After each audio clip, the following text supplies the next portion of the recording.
afternoon, everyone, and welcome to this edition of Ask a Death Doula. My name is Suzanne O'Brien.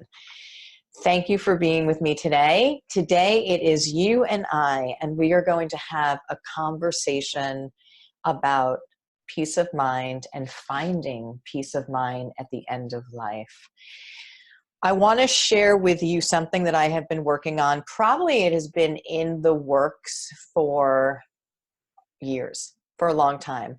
And what I have done is based this program, this training that I'm going to talk to you about right now on the feedback and what I've experienced with patients and families over a decade of working at the bedside at end of life.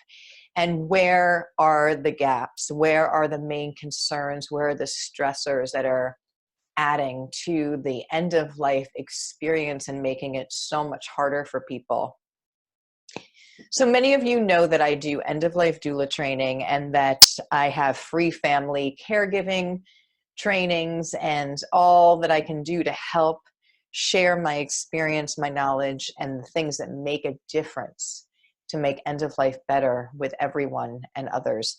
And I give seminars, and I have a platform where I literally go to the library and allow people from the community to come to gather information, but to ask any questions that they want about end of life, anything related to care, all of it, because there's just that missing knowledge and that huge fear of end of life out there. And what I am hearing back is this concern, this overwhelming fear and concern in different areas affecting our end of life process. So what I have done is put together what I have found are the 5 categories that people have had the most trouble and stress and concern with regarding end of life, and what the things have been done for them, the education, the things that have worked for them to give them, again, a peace of mind within that category. And I want to share that with you today. I want to talk to you about peace of mind, and the aspect of finding peace of mind at end of life is a huge part of a positive end of life experience. And so we are holistic beings, and when we have an end of life process, it's a holistic, full person experience. And so if we're having issues with, let's just use our emotional component to our life, and that's not at peace, and it's things that are not resolved, then your end of life is going to be extremely challenging just in that division. So there are obviously other divisions that we're going to talk about. So I'm going to talk about the 5 identifying sections, and I really want to share with you some tools with each one of those sections so that you can address if you need to do anything in that category to, again, find some peace of mind. And one of the things that's incredibly beautiful is that when we work with those at the end of life, it teaches us everything about life and how to live if we would just listen. I always say that end of life teaches us everything we need to know about how to live if we would just listen. So it is an incredible privilege to be with those at the end of life, but also the invaluable information that is shared about how to make our lives as great as they can be. And isn't that, at the end of the day, isn't that what makes a positive end of life experience, is to be able to say, okay, you know, we don't know when that end of life is going to show up. We know that 100% it's going to show up. We just don't know when and how, but we know it will. So to be ready, and how you're ready for end of life is how well you live every day. So let's talk about the 5 different categories of end of life that contribute to a positive passing or a not positive passing. So the first is the physical. And right now I'm going to be focusing on peace of mind planning for the end of life. This is an individual course. This is a course that I designed. It's like an end of life doula course for the individuals. because statistically, most of us are not even talking about end of life. We don't know the first thing about end of life, and we have not made any plans, meaning what would we want for our services, or where do we want to be at the end of life, and what would make that possible, and do I have my finances in order, and all of those type of things. These are really important to address. So the first category is the physical peace of mind, and that addresses, again, where you would want to be cared for at the end of life. 9 out of 10 people say they'd like to be cared for at home. What would make that possible? So it's great to say, yes, I'd like to be cared for in the home environment at end of life, but is it possible? And if it's not possible right now, what elements can we put in place to make that possible? Do you have friends that can come in? Do you have somebody that will come stay with you? Do you have an end-of-life doula in your area? All of these type of things that we want to address before we get there. And that's the physical. Now, the second part of a physical peace of mind is, what would you like as far as, do you want what's called a conventional funeral, where you get embalmed, which, that's a whole process, and a casket and all of that? Do you want the new opportunity to have what's called a home wake and a home viewing?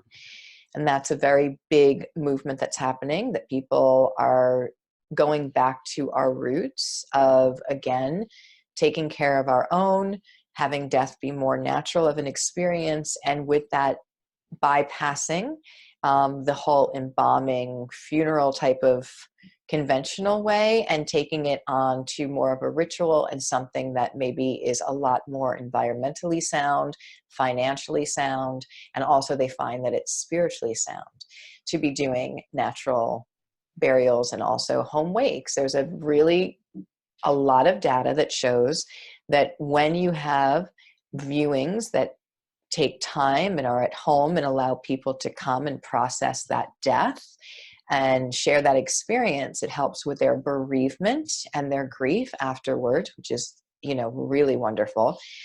And it's also a fraction of the financial burden. So these are things that you really want to know about, and you want to decide for you. So a lot of people that I have met don't know that they have options. They're petrified of even talking about end of life. And when you can't talk about something, you don't know you have choices. So let me go back to, again, what really prompted the Peace of Mind Planner. When I give these free workshops at the library, and I do death cafes, and I do just as much free education as I possibly can, and I get emails from a lot of people as well, there is so much fear surrounding end of life, like real fear and stress. So we have 78 million people that are over the age of 65 in the United States at this very moment. 78 million. 20% of the 78 million do not have their own children. So usually at the end of life, it's an adult child who will step forward and care for that dying parent, take charge of that whole process. There's 20% of the 78 million that don't even have that option. So we are in a elder care end of life crisis right now that they say is statistically going to just increase in decades to come. The numbers are staggering of those who are aging, and we're aging so very long now. So it's very complicated, not to mention that our healthcare system is fragmented, is cutting services all the time, and is not able to be at the bedside and in the home for caring for those at end of life like we might want them to. So we have one level going all the way up with our elders and aging for decades to come, which is going to increase. And we have our healthcare system going backwards. We have less doctors, less nurses. We have a shortage of medical professionals in general. And we have a fragmented amount of time that we can actually be with that patient. And end of life doesn't work on a 45-minute visit. It just doesn't work that way.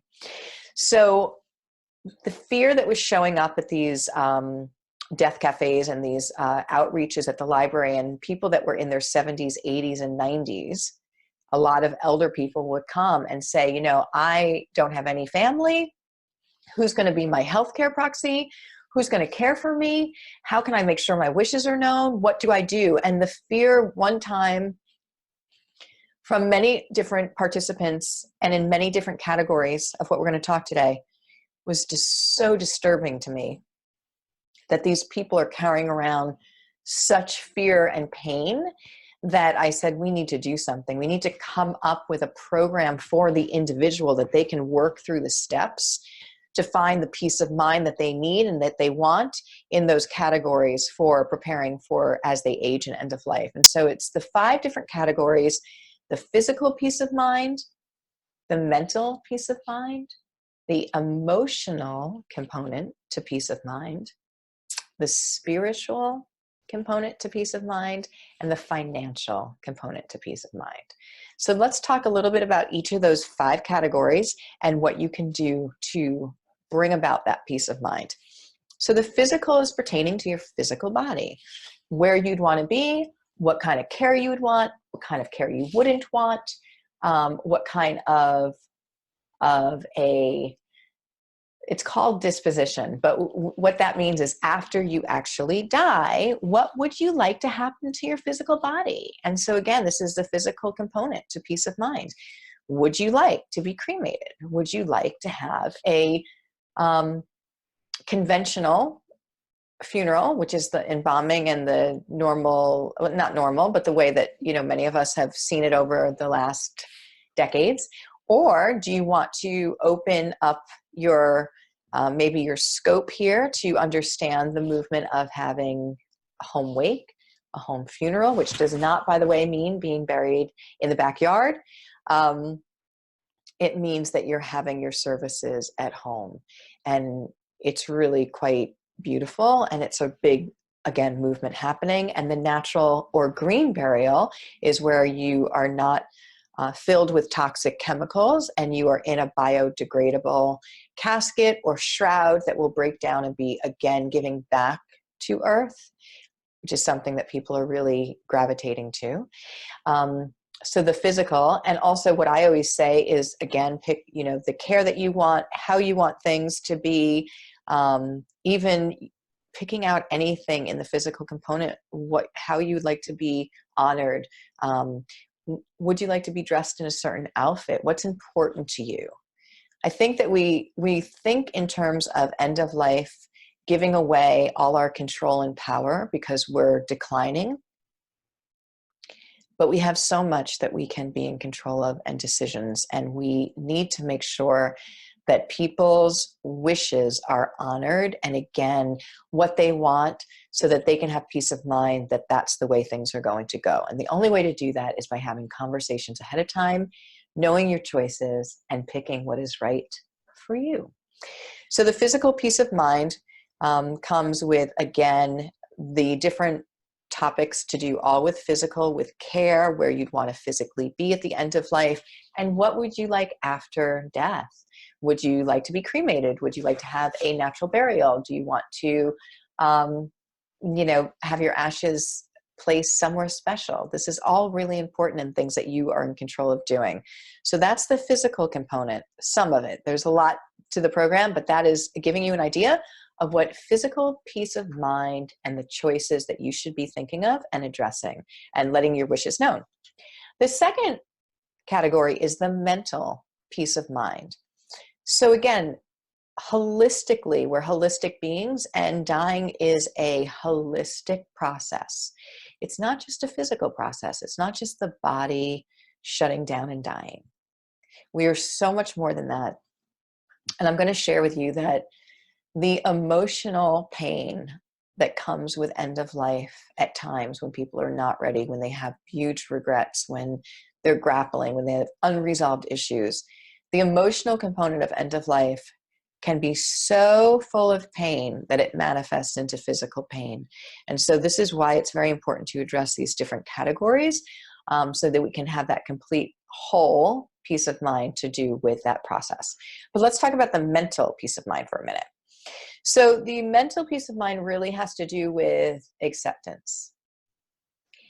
We don't know when an end-of-life process will be a part of our journey. We do know that 100% it will be a part of our journey at some point, a part of our loved one's journey at some point. And so what peace of mind is that place in the mental component where you can say, okay, I lived well, I gave, I received, I used my time well, I contributed, and you can be at peace and acceptance within that mental idea that you are at end of life. It's not easy, and it doesn't usually happen in the beginning, and that's again where the level 1 end of life doula training is so really effective, because it shares with you the 3 phases of end of life. Because people get a terminal diagnosis and they don't automatically say upon that diagnosis, okay, usually, most of the time, no. It's a process of moving through some of the phases. Usually it's a shock in the very beginning, as you can only imagine. But the goal is to be able to be at a place of acceptance in your mental body of energy, so that that is connected and at peace. Now, how do we do that? So really, again, learning about how to live from people at the end of life is the mental peace of mind.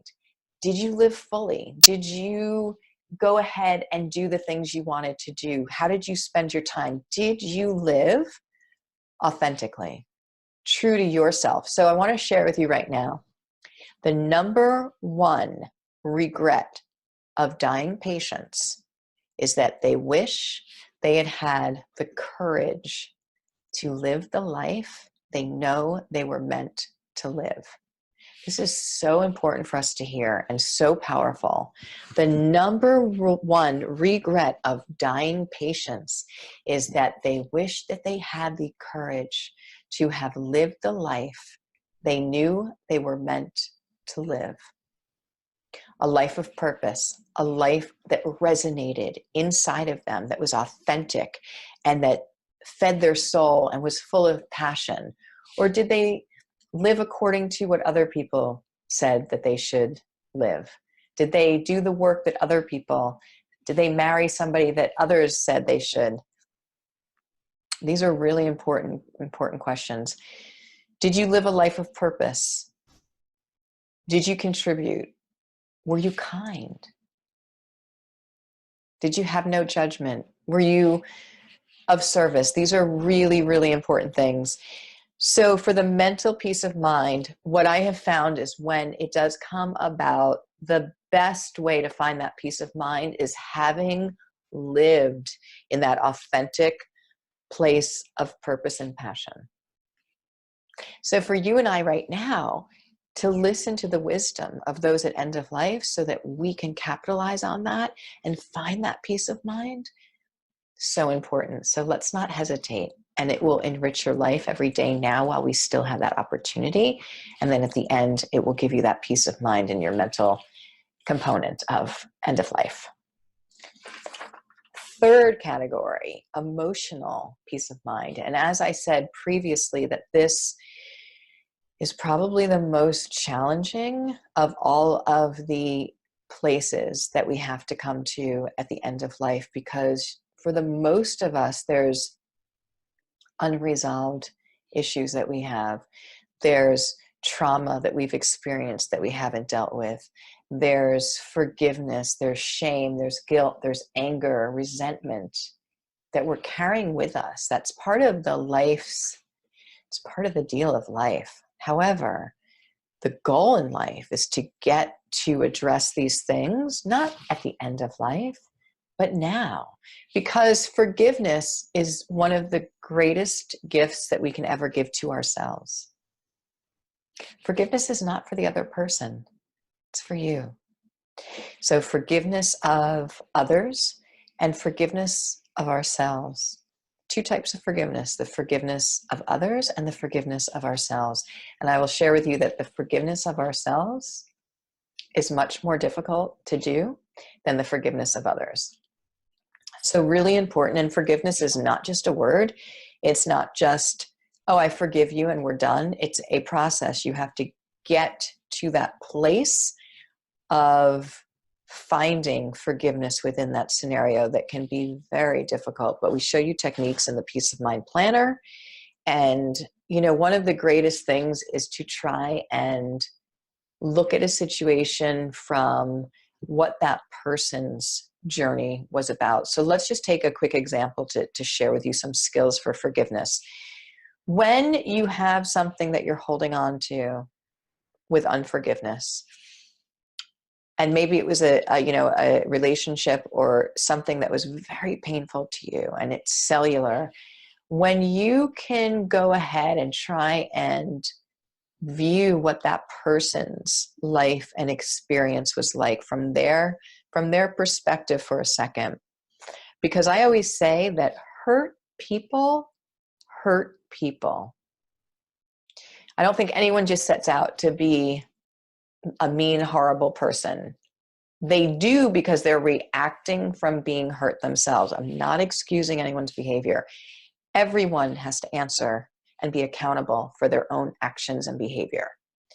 But I want to give you something where you can look at, let's just say it's a mother and a daughter, and the mother fell very short at being that mother figure. Maybe she was a drinker, maybe she was not present, maybe she beat the kids, maybe all of the above. And when you go back, and as a child, you're holding on to that cellular trauma. When you go back and try and remember or find out what your mom's story was. How did she grow up? Was her life so dysfunctional? Was her mother an alcoholic? Did they beat, it's learned behavior. You have to break the cycle. Did her mother beat her? It helps you to find a level of compassion and empathy where it opens up the gate for you to find forgiveness instead of holding on to the anger and pain. Doesn't excuse it. Doesn't mean that you're going to forget about it, but it helps shift the energy, which is so vitally important. Unresolved issues, trauma, huge. At end of life, everyone's stuff, I always think of it like a pot of boiling water, simmering, and at the end of life, it all bubbles up because this is it. And we're faced with almost everything, which we have to work through a lot of things. And it's not always possible that we can. So this physical pain, when people are sharing with me that they're having so much pain, I have so much pain. If the main pain regimen, narcotic wise, is not addressing it, I usually look for that emotional component that needs to have peace and closure. And then the pain shifts. It's phenomenal, but they are feeling real physical pain. So your emotional component is really important, and we need to do our work. We need to go ahead and address some of these things now for us. So what I would ask you to do is possibly take a minute to write down one person or one thing you need to give forgiveness to, and one thing that you need to receive forgiveness for. That's a little bit of an exercise for you to have right now.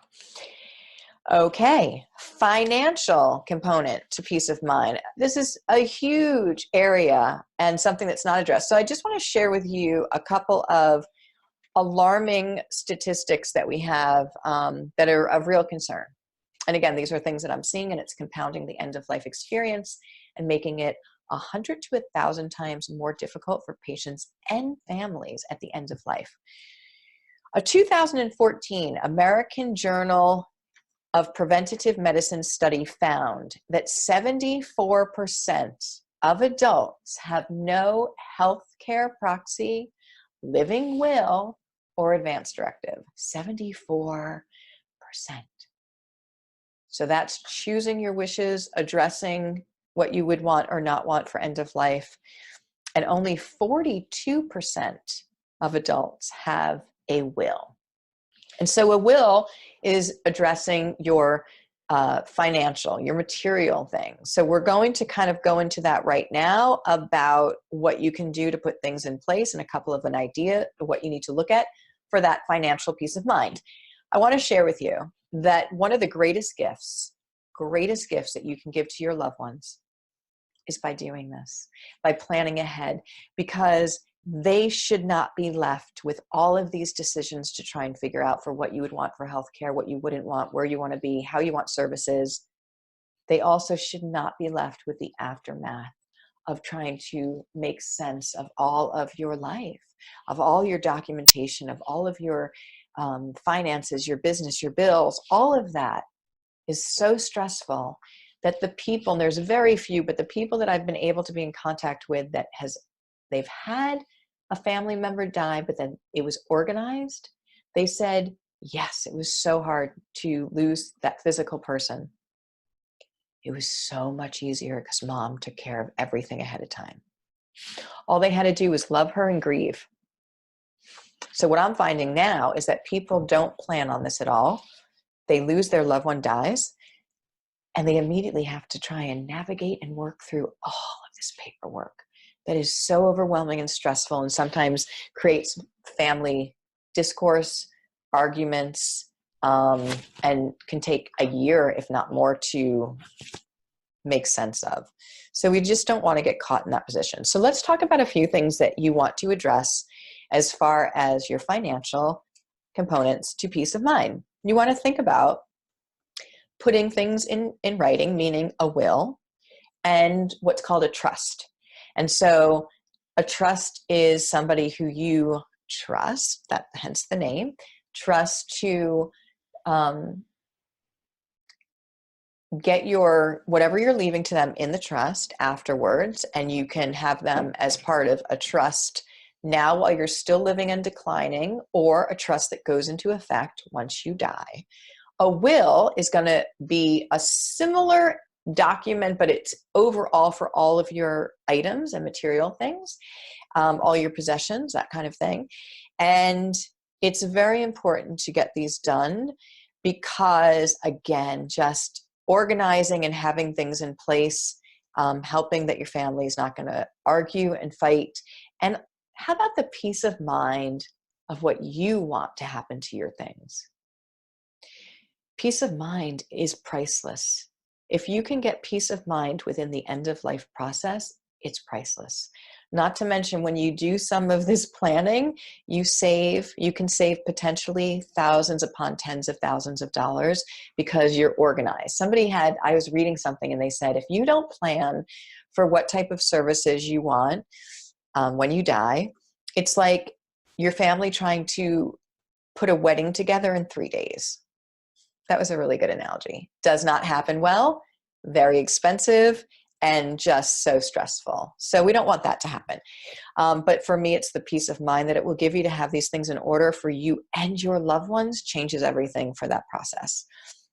So things to think about, life insurance, IRAs, stocks, bonds, any kind of, again, financial, bank accounts, those kind of things, your passwords to where things are located. There's a whole list that we put in the Peace of Mind Planner that like prompts you for things that you want to think about, and you want to have a list of where those things are located, access to them, and who has that information, so that, again, people are not left to try and figure it out afterwards. Really important to address that, and again, to just protect where you want things to go and to not have it left for other people to figure out and to fight over. So that's financially at the end of life. And now we're going to talk about the spiritual component to peace of mind. It's so interesting because we just did our first full peace of mind planning course, and it was absolutely incredible. The spiritual component, that particular lesson, was one of the most powerful, incredible parts of this whole peace of mind planner. And let me share with you that when I talk about spiritual peace of mind at end of life, it's not a religion. It's not convincing you of something. It is sharing with you that we are spiritual beings, that there is a spiritual body of energy that each one of us has inside of us. And I want to share with you what people at the end of life have said in regards to, they don't necessarily call it a spiritual, but what they have shared with me in regards to what they're experiencing, what they feel is happening, what is happening, and letting us take a minute to address the reality of what energy is and what our decline of our physical body and the presence of a essence of us growing, how that has been not only shared by end-of-life patients, but documented in science, in physics. And so we share that in the Peace of Mind Planner simply because we want you to be open and also to be comforted by the reality of what people are saying and saying what's important.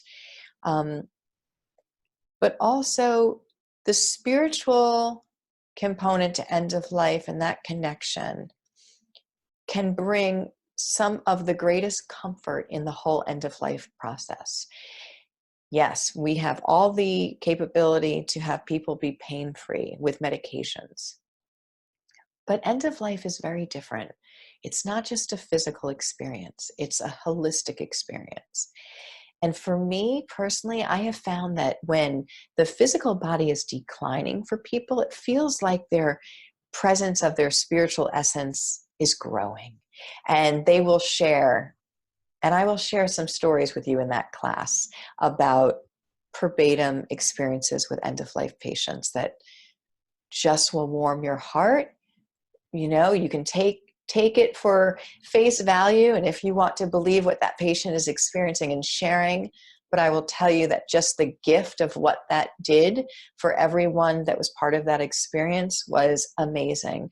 So reconnecting with your faith, exploring faith, just being open to what other people have experienced at end of life and the possibilities.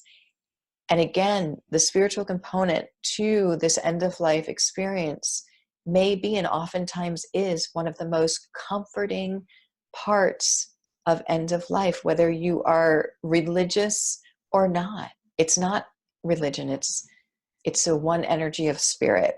So I want to share that with you because right now most people have not experienced end of life with somebody. They're not privileged. They don't know what that looks like, and it's very fearful. So to share with you spiritual peace of mind and what that might mean.